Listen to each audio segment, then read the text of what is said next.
Olá pessoal, tudo bem? Aqui quem fala é o professor Baldo Fernandes e vamos hoje para mais uma aula aqui do nosso canal da disciplina Mecânica Básica 1. Vamos agora, nessa videoaula 5, tratar sobre movimento em 2 ou 3 dimensões. Esse assunto está no capítulo 3 do livro que estamos usando como referência para a nossa disciplina, ok? Então, vamos estudar hoje os seguintes tópicos: cinemática vetorial, composição de movimento, lançamento horizontal e, por fim, vamos falar do lançamento oblíquo. Vamos lá. Bem, na cinemática vetorial, vamos apresentar aqui algumas grandezas importantes para a compreensão da cinemática vetorial. E uma delas é o vetor deslocamento, ok? Bem, o vetor deslocamento, ele une duas posições, pessoal. A posição inicial e a posição final, ambas ocupadas por um móvel durante o seu movimento, ok? Fiz um esquema aqui para ilustrar isso. Então, imagina aqui uma trajetória e um objeto numa posição inicial. Esse objeto vai até uma posição final e ele vai sobre a trajetória e o espaço percorrido sobre a trajetória corresponde ao deslocamento escalar. Mas o vetor deslocamento é um segmento da posição inicial até a posição final. Então, esse é o nosso vetor deslocamento, que nós estamos usando aqui o Dzinho minúsculo com o ente matemático sobre ele para designar que é uma grandeza vetorial, ok? Então, esse é o nosso vetor deslocamento, que só interessa a posição inicial e a posição final, ok?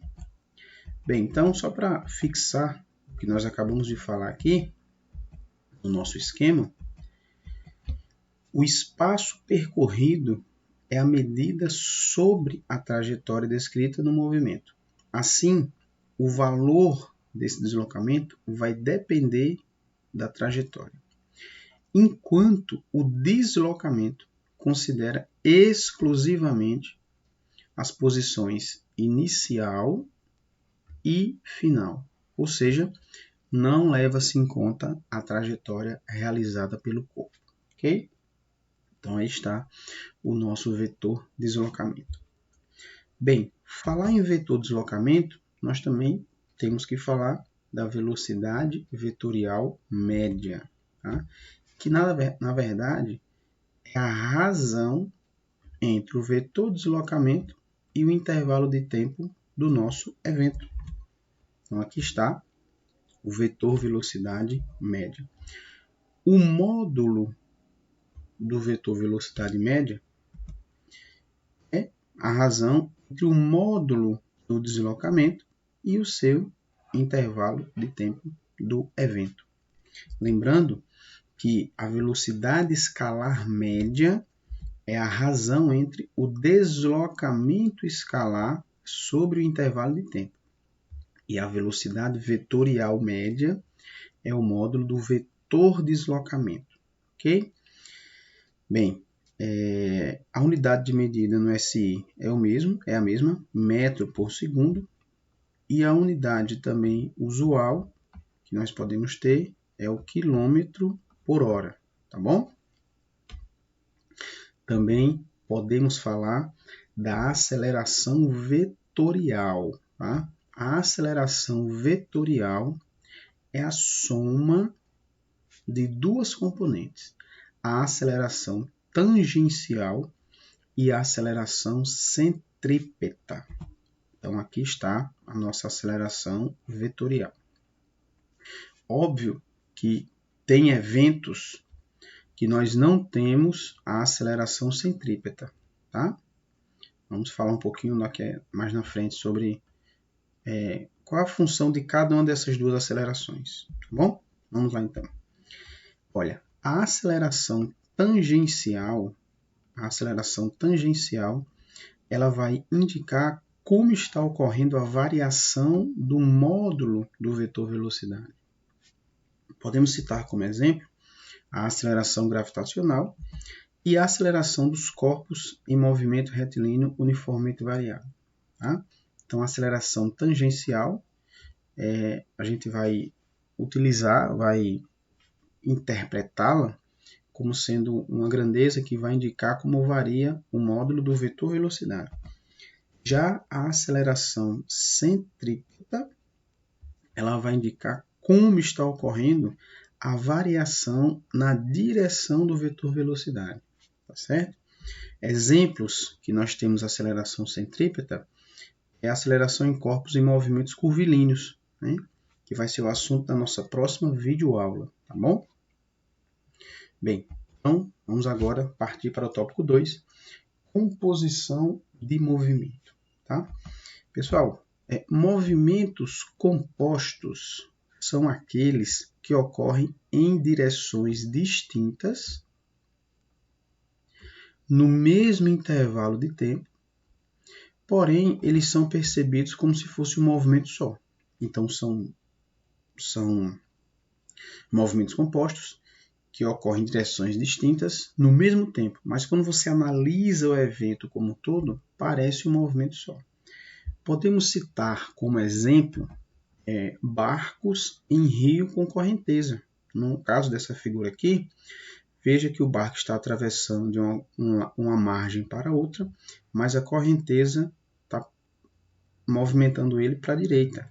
Então o barco ele vai ter um movimento nessa direção e a correnteza vai movimentá-lo nessa outra direção.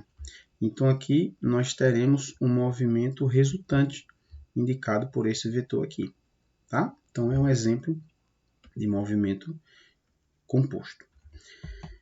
Outro exemplo, também um exemplo clássico da cinemática escalar, que é, no caso aqui, um helicóptero se movimentando para a direita com uma certa velocidade e em certo momento ele abandona um objeto. E esse objeto ele vai continuar indo para frente, mas ele vai cair agora. Então ele vai ter um movimento composto por dois, um na horizontal e outro na vertical. A gente chama isso de lançamento horizontal. Outro exemplo é o exemplo do lançamento oblíquo, né? Essa bolinha ela é lançada com uma certa velocidade, veja que ela vai para frente e ela sobe. Depois ela desce, né? Mas ela vai ter um movimento composto e a trajetória tem esse formato aqui de parábola, tá bom? Então vamos agora falar um pouco mais sobre cada exemplo que foi citado agora nesse tópico 2, tá bom? Vamos lá. Barco em um rio com correnteza. Bem, um barco se deslocando em um rio vai ter uma velocidade resultante que ela vai ser igual à velocidade em relação à água somada com a velocidade da correnteza, certo? Bem, nesse caso aqui, nós teremos aqui 3 possibilidades. A primeira é quando o barco está rio abaixo. Nesse caso, a velocidade resultante vai ser a soma da velocidade em relação à água com a velocidade de arrasto da correnteza, ok?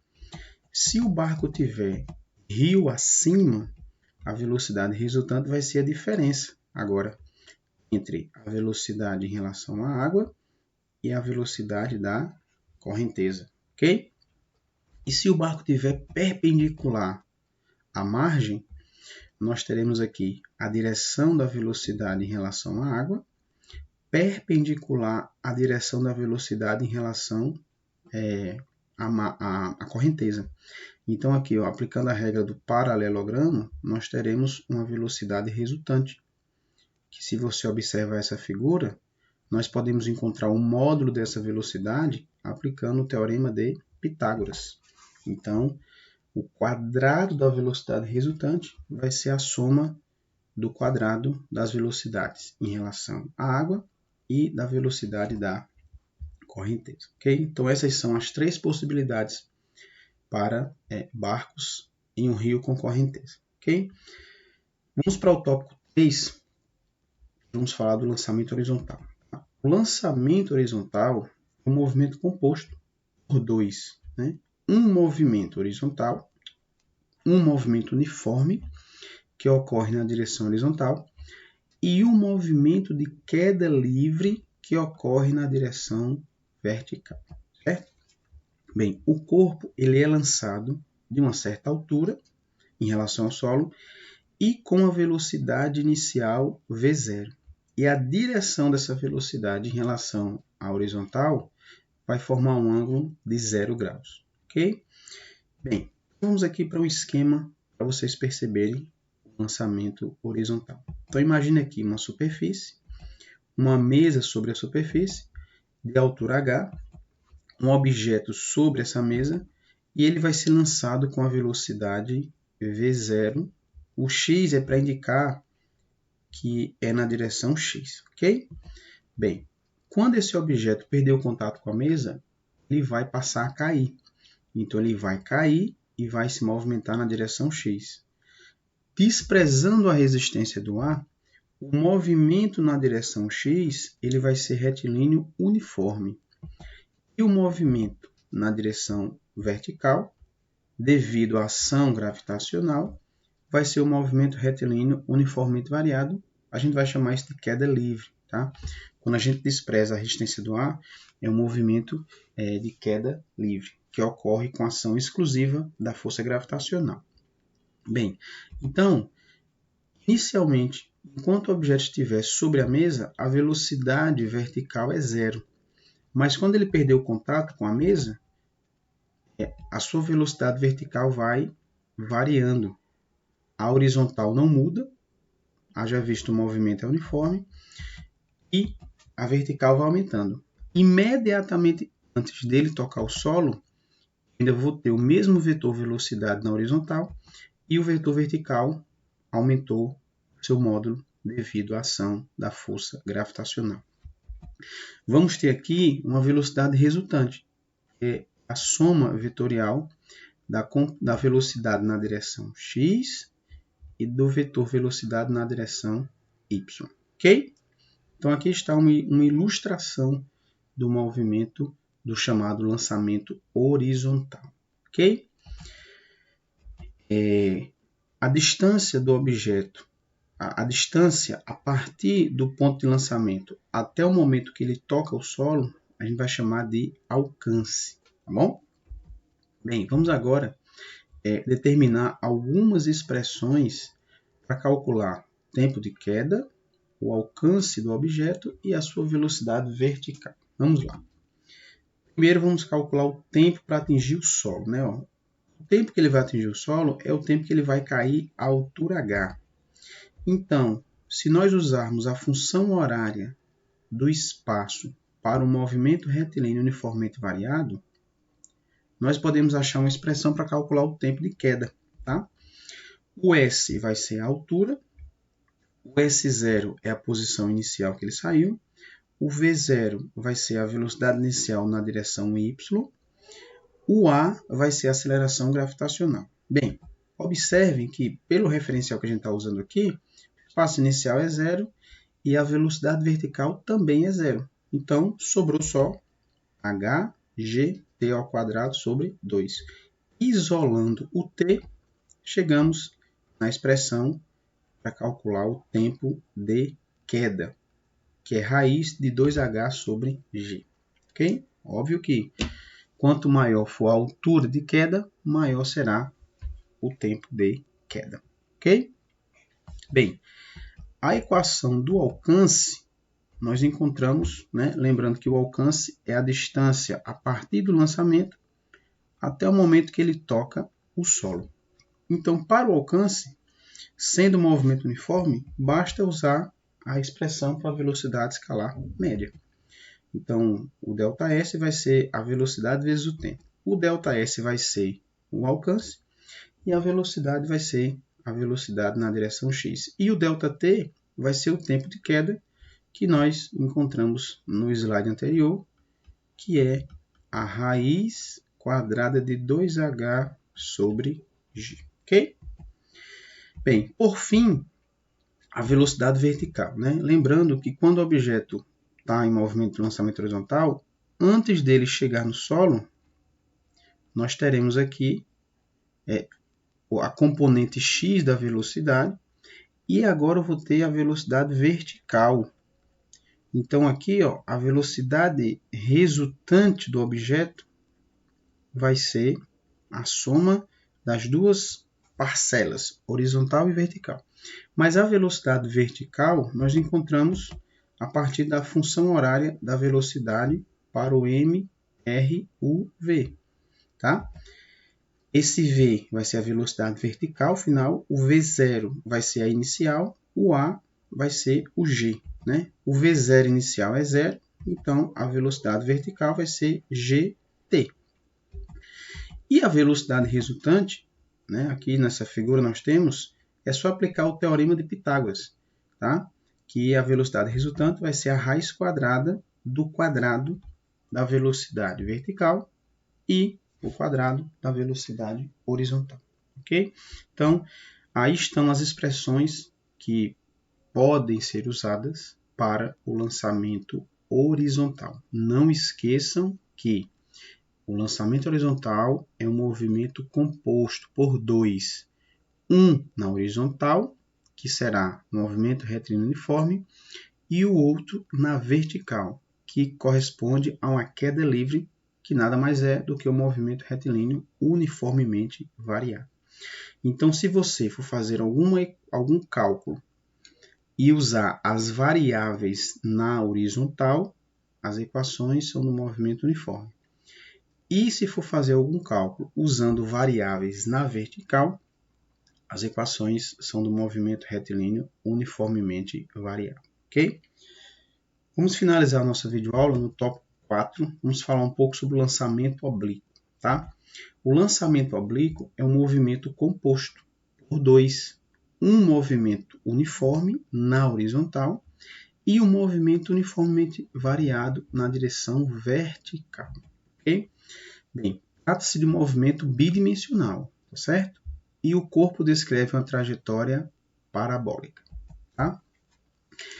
O ângulo de lançamento, né, ou ângulo de tiro, ele forma com a horizontal, é um ângulo maior do que 0 e menor do que 90. Por quê? Porque se for um ângulo 0, nós temos um lançamento horizontal. E se o ângulo for 90 graus, nós teremos um lançamento vertical. Então, para ser um lançamento oblíquo, o ângulo tem que ser maior que 0 e menor que 90 graus. Ok?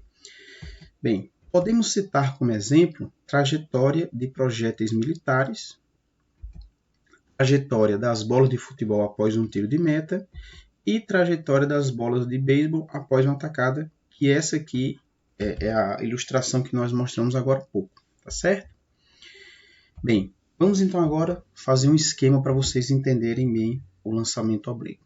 Depois partimos para as equações. Bem, então aqui eu tenho um objeto na posição inicial do eixo cartesiano, e esse objeto ele é lançado com uma certa velocidade vetorial que forma um ângulo θ com a direção horizontal, tá bom?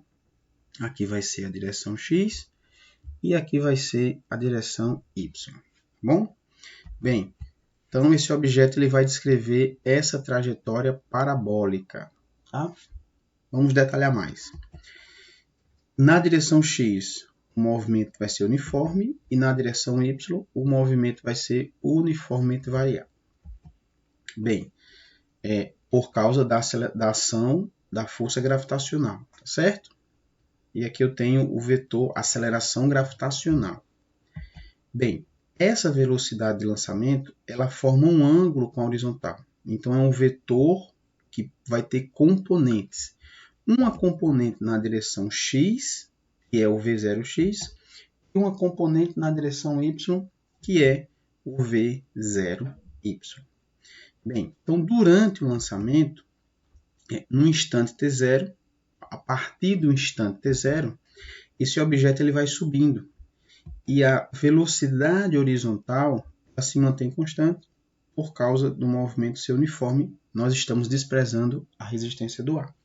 Porém, o vetor velocidade vertical vai diminuindo, porque a força, após o lançamento, a força que está atuando no lançamento oblíquo é a força gravitacional, e ela é vertical para baixo. Então, na subida, o objeto vai parando. Se ele vai parando, chega um ponto que ele não sobe mais, ou seja, sua velocidade vertical é zero. E por que ele não cai a partir dessa posição? Por causa da componente horizontal, que faz ele completar o arco da trajetória. Aí, na volta, a mesma força que fazia ele parar, agora faz ele acelerar. Então, o vetor velocidade vertical vai aumentando. E quando ele estiver na iminência de tocar o solo, a componente x ainda é a mesma e a componente vertical é a mesma componente do início do movimento. O que muda é só o sentido do vetor velocidade. Vejam que na subida o vetor velocidade ele é para cima e na descida vai ser para baixo. Como a força que está atuando aqui é a mesma na subida e na descida, a variação do módulo da velocidade vai ser igual na subida e na descida. O detalhe é que a variação na subida é no sentido de movimento ser retardado, porque o módulo da velocidade está diminuindo, e a variação na descida está fazendo a velocidade aumentar, o movimento é acelerar. Ok? Bem, do momento que ele sai ao momento que ele chega no solo, nós teremos o alcance, e do momento que ele sai até o ponto que ele não consegue mais subir, nós teremos a altura máxima do lançamento. Ok? Então, essa ilustração ela retrata aí o nosso lançamento oblíquo.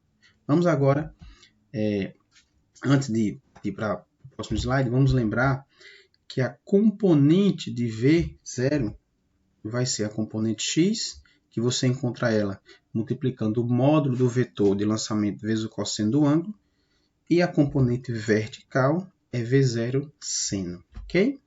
Bem, vamos então agora também determinar as expressões para calcular alcance, a altura máxima e a velocidade vertical, ok? Vamos lá. Vamos para o tempo para atingir a altura máxima, né? Lembrando que a altura máxima é a altura que o objeto alcança até sua velocidade vertical ser nula. Então vamos lá. Bem, para você determinar o tempo para atingir a altura máxima, cálculos que você usa variáveis na direção vertical, o movimento é uniformemente variado. Então vamos aqui usar a função horária da velocidade, tá certo? O V final vai ser o VY, o V inicial é o V0Y, a aceleração vai ser a gravitacional. O sinal de menos aqui é porque nós estamos usando o referencial para cima e o vetor aceleração é contrário ao referencial adotado, tá bom? Lembrando que no ponto mais alto a velocidade vertical é zero e o tempo vai ser o tempo de subida. Então, isolando aqui GT, fica GT de subida igual a V0Y, então tempo de subida vai ser V0Y sobre G. Lembrando que a componente vertical é V seno, então o tempo de subida vai ser dado por essa expressão. V0 vezes o seno do ângulo de lançamento sobre a aceleração gravitacional. Ok? Então, essa é a expressão para calcular o tempo para atingir a altura máxima. Vamos agora encontrar uma expressão para o alcance horizontal, certo? Lembrando que o alcance horizontal é a distância a partir do lançamento até o momento que o objeto toca o solo, ok? Vamos lá, então. Para obter o alcance, já que é uma variável na direção horizontal, vamos usar as equações do movimento uniforme. Então, partindo aqui da equação da velocidade escalar média. ΔS, V vezes T, o ΔS é o alcance, o V é a velocidade horizontal e o ΔT é o tempo total, né? O tempo total é o tempo que o objeto sobe e desce. A componente horizontal é V0 cosseno e o tempo total é 2 vezes o tempo de subida. Então, o alcance vai ser dado por essa expressão, tá? V0 cosseno do ângulo de lançamento vezes 2 vezes o tempo de subida, tá bom? Se você souber o tempo de subida, multiplica por 2, você encontra o tempo total. Então, essa é a expressão para o alcance. A próxima expressão é a expressão para a velocidade vertical do objeto, né? Então, vamos partir aqui da expressão para a função horária da velocidade para o movimento uniformemente variado. V0 mais AT. V0, o V final, VY, V0Y menos GT. Tá bom? Aí lembrando que a componente da velocidade na direção vertical é V seno. Então, para você obter a velocidade vertical, vamos usar essa expressão aqui. V0 seno de θ menos GT, ok? E esse V aqui corresponde ao vetor velocidade na direção vertical, tá bom? Bem, vamos agora a uma expressão para a altura máxima, tá bom? A altura máxima é essa aqui, né? Pronto, altura máxima. Vamos usar a expressão de Torricelli, V ao quadrado, V0 ao quadrado mais 2A delta S. Aí aqui, ó, a gente só coloca um índice Y para indicar a direção vertical. No lugar do mais é o menos, pelo referencial que estamos usando. E no lugar do ΔS é a altura máxima, tá? Então, ó, lembrando que lá no ponto mais alto a velocidade vertical é 0. Então, chegamos aqui, ó, isolando 2GH máximo igual a V0 ao quadrado. Então, a altura máxima vai ser V0y ao quadrado sobre 2G. Mais uma vez, lembrando que a componente vertical é V seno. Então, chegamos na expressão para calcular a altura máxima, tá? V0 ao quadrado vezes seno ao quadrado de θ sobre 2G, ok? Então, pessoal, essas são as expressões para o lançamento oblíquo. E para finalizar nossa aula, vamos aqui lançar um problema, que também é um problema clássico do lançamento oblíquo. Para que ângulo de lançamento o alcance vai ser máximo? Tá? Para que ângulo de lançamento nós teremos o alcance máximo? Ok? Vamos ver isso aqui. Vamos lá. Então, ó, vamos lembrar de duas expressões para a gente obter o alcance máximo, tá certo? Primeira expressão é a expressão do alcance, que nós encontramos agora há pouco, tá? V0 cosseno de θ vezes 2 vezes o tempo de subida, certo? Essa é uma equação que a gente precisa utilizar. E a segunda equação é a equação do tempo de subida, tá? Então, vamos partir dessas duas equações e vamos encontrar uma expressão para calcular o alcance máximo. Vamos para o nosso quadro interativo, certo? Aqui o nosso quadro interativo. Já tem aqui a figura do alcance,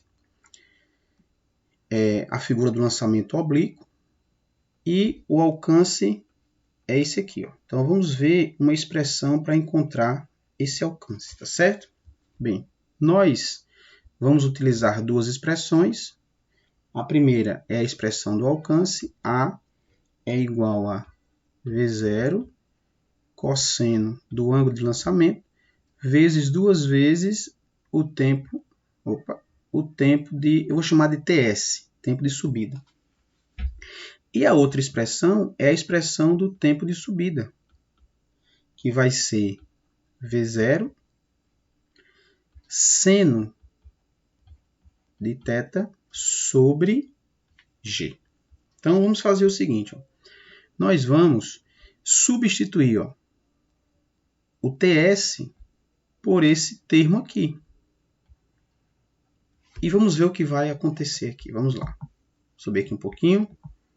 Então, vamos lá. Vamos fazer essa substituição, certo? Vamos lá.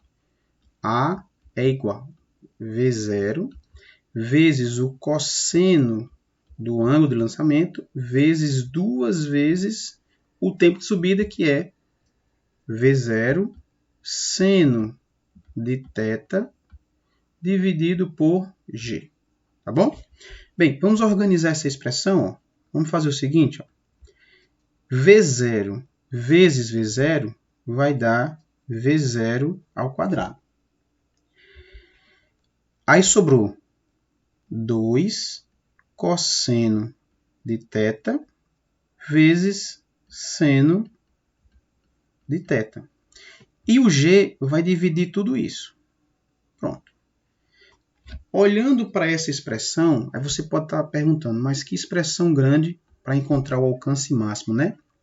É verdade, é uma expressão um pouquinho grande. Porém, se vocês lembrarem lá da matemática, das identidades trigonométricas, 2 cosseno de θ vezes seno de θ, pessoal, isso aqui é a mesma coisa que seno de 2 vezes θ.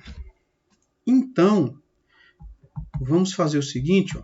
Vamos agora reescrever a equação da seguinte forma. A é igual a V0 ao quadrado vezes o seno de 2θ sobre G. Então, ficou um pouquinho menor, não foi? Bem, aí agora que vem o legal dessa análise. Vamos lá. O nosso problema foi o seguinte. Quando o alcance vai ser máximo? Esse foi o nosso problema. Bem, aí aqui é só lembrar o seguinte, que o seno o máximo valor que o seno pode assumir, nós sabemos que esse máximo valor é 1. Só que para o seno ser 1, o ângulo tem que ser 90. Não é isso? Então, ó, se aqui eu tenho seno de 2θ, qual é a condição para o seno de 2θ ser igual a o seno de 90?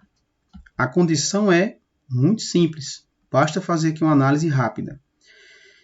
Seno de 2θ para ser igual a 90, o ângulo tem que ser 45. Porque 2 vezes 45 dá 90. Seno de 90 é 1. Ou seja, o ângulo vai ser máximo. Aí eu vou agora finalizar a expressão. Ó. Porque se o ângulo for 45, isso aqui vai ser 1. Né? Então, o seno vai ficar assim, ó, V0 ao quadrado sobre G. Para θ igual a 45 graus. Então, o alcance vai ser máximo quando o ângulo for 45 graus. Ok? Então, vamos voltar para a nossa apresentação e mostrar aqui a expressão para o alcance máximo, de modo que θ tem que ser 45 graus. Ok? Um detalhe que essa dependência apenas do ângulo é porque a velocidade de lançamento é a mesma, é constante, né, para todos os casos, e o local que eu estou fazendo o evento é igual. Então, se você estiver no mesmo local, lançando objetos com a mesma velocidade de lançamento, o que vai influenciar no alcance ser máximo é justamente o ângulo que você lança. E nós vimos agora há pouco que o ângulo para o alcance ser máximo tem que ser 45 graus, ok?